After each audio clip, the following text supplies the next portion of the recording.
The Los Angeles Chargers are looking to improve on their team roster after a stellar 2024 season. My name's Tyler, here with my brother Ryan, and we are going to be breaking down our first 3-round mock draft for the Los Angeles Chargers in this 2025 offseason. But before we get into that, if you like the work that we put out and you want to help the Tracy Tate channel grow, easiest way is hitting that subscribe button, tackling that bell, and while you're at it, leave a like and a comment. Let us know what you want to see the Chargers do this April. And Ryan, that being said, let's pull the draft up here. So we did a full 3-round mock draft, all 100 or so picks. And for the Los Angeles Chargers, we ended up selecting Emeka Egbuka. A lot of different routes that we thought they could go, but we were pretty consistent around there being skill position player wise. And so Luther Burden maybe would have been an option. Colson Loveland was still on the board. He ended up going in the early second round. Potentially thought running back as well, just trying to get some more consistent play back there. It's not like that J.K. Dobbins was bad or anything, but it just get younger at the position. Yeah. And so we ended up going with the Emeka Egbuka there. And you go look at Lad McConkey and what he brings to the table. He's one of the shiftiest players I think that we've seen. And him and Justin Herbert really started to develop a connection. But then you go and I would think the consistency of Emeka Egbuka and what he brought. And we've seen him perform like this in college for the past 4 years at Ohio State. Ryan, what's the stat you like to say, like the most first He down had like catches? Yeah, at one point he had like 44 first down catches on like 60 something total catches. So Yeah. like basically 2 out of every 3 catches was for a first down. Exactly. And so I think if you take that then too as well, and Quentin Johnson is still developing, but drops are still a big issue for him. You go and add more competition in this receiving room, someone that's probably going to be more reliable for Justin Herbert in the hands department and also just in the potentially getting open department as well. And I I, I think you're going to see some more improvement from this offense here. I think you would like a more Tep McMillan outside X type receiver. But that being said, though, getting Emeka Egbuka here, I think is going to be solid value. Yeah, and there are some guys later in the draft, like on day 3, that you could potentially snag to at least put some competition at that X spot. I think of Caden Prather, Daquan Felton from Virginia Tech. Like there are other options there. And Emeka Egbuka at this point, I mean, so I think that was 2 drafts ago. We saw Zay Flowers, Quentin Johnston, Jordan Addison, and Jackson Smith and Jigba go like in all like 4 back-to-back picks, like I think from 18 to 22. I think if Yeah. you look, Emeka Egbuka would be at the top of that.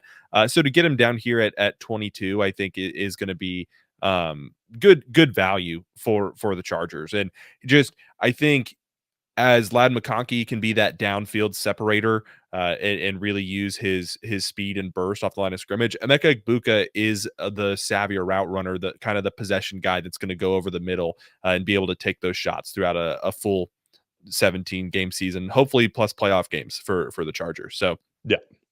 they could invest in the interior offensive line.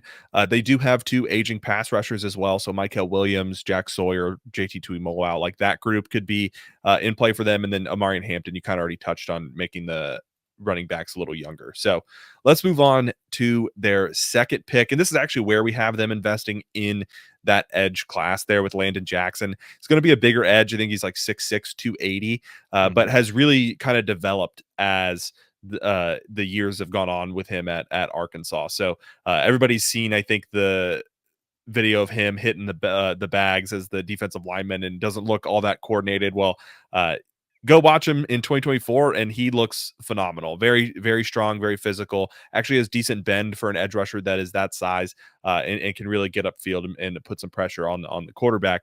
And so I like him here. I think this is going to be a good spot. To me, he's in that second wave of second or third wave. I think you have like the Abdul Carter's, James Pierce Jr.'s, Mike Green's at the top of the draft. And then you have like the Jack Sawyer's, Michael Williams, JT Tuimoloau's in that like into the first, middle, like early second. And then this is that third wave with Kyle Kennard, Landon Jackson, and those guys. So I think that would be a good landing spot for him. He's going to get a lot of favorable matchups, whether he's in rotation with Khalil Mack and Joey Bosa, or he's just across from Joey Bosa. And one of the things too, as well, with the 2 names that you mentioned, Khalil Mack and Joey Bosa as well, it's no guarantee that both of those guys are going to be on the team as next year, as you mentioned as well. So Khalil Mack might test free agency as well. He might retire. I know some rumors have said, like he said, he wants to play, doesn't know where it would be. So still have to see where that's at. Joey Bosa as well. Also, too, he will potentially be a cap casualty just because of just how much time he's missed and how much money he is worth as well. So this is where I think it'd be an interesting spot with Landon Jackson as well. And if you don't like Landon Jackson and Jim Harbaugh and the team would want to get more of a Donovan Ezrake size guy, that guy, he also is available as well. So I think this will be very interesting on how they attack these two positions, because I think these might be two of the bigger positions of need is the receiver position and the edge rusher.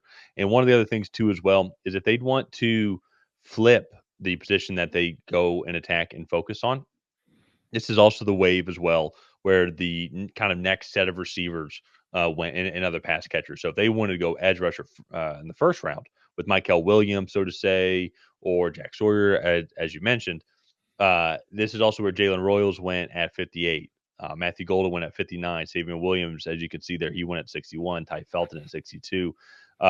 Jack Besh as well went at 69. Gunnar Helm, tight end out of Texas, he was in there in the mid 60s also. So there's also going to be a lot of other great skill position players and receivers that they can add and get great value here if they want to switch the positional approach. And so I think that's what's going to be very unique about the Chargers team and the Chargers draft as we approach the 2025 NFL draft.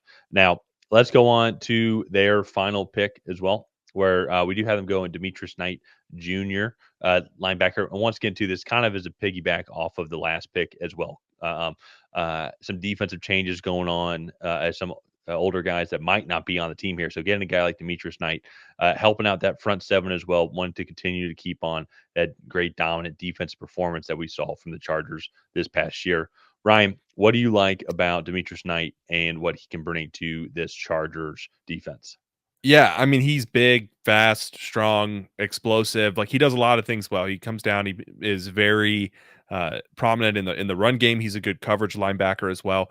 There's just not a lot of like true holes in his game. Like, maybe he's a little late on coverage reads at times. Maybe he's a little late like to diagnose run fits and can struggle getting off of blocks. But I think just in terms of like the skill set that he brings, like, he is a true three down linebacker.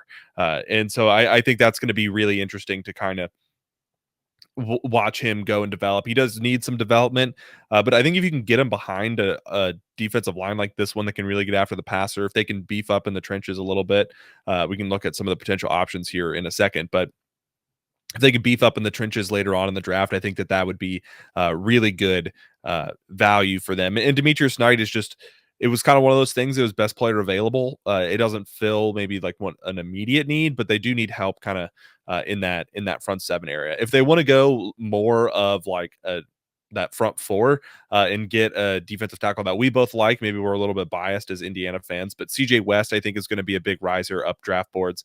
They could also continue to add in that secondary and get Noah Williams, or if they haven't addressed the running back position at this point, they could get Devin Neal. This is where kind of like Dylan Sampson, Devin Neal, RJ Harvey, some of those guys I think are going to start coming off the board in this loaded running back class.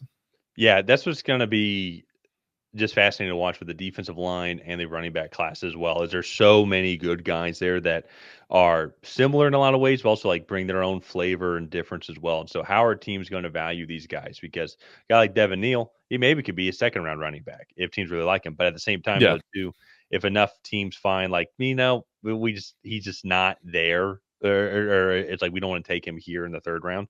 Yeah, I could see him being a fifth round running back.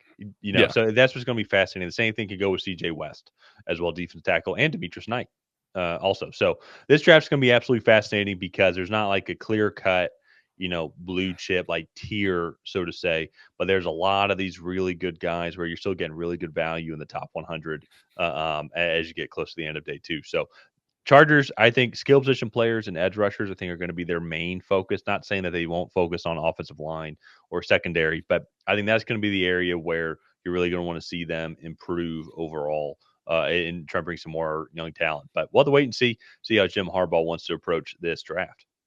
Yeah, no, I'm looking forward to it. They might be in a best player available scenario, just trying to up the base level of talent on that team, like you said, at that edge rusher spot, at that skill position or in those skill position player spots. So it'll be interesting to watch. I'm looking forward to it. Let's go ahead. Let's wrap this one up here. If you guys have not already, please go ahead and like and subscribe. That is the best way to help out the channel. While you're down there, leave a comment on what you thought of this Los Angeles Chargers 3-round mock draft. Did you love it? Did you hate it? What would you have done differently? And other than that, we will see you guys next time.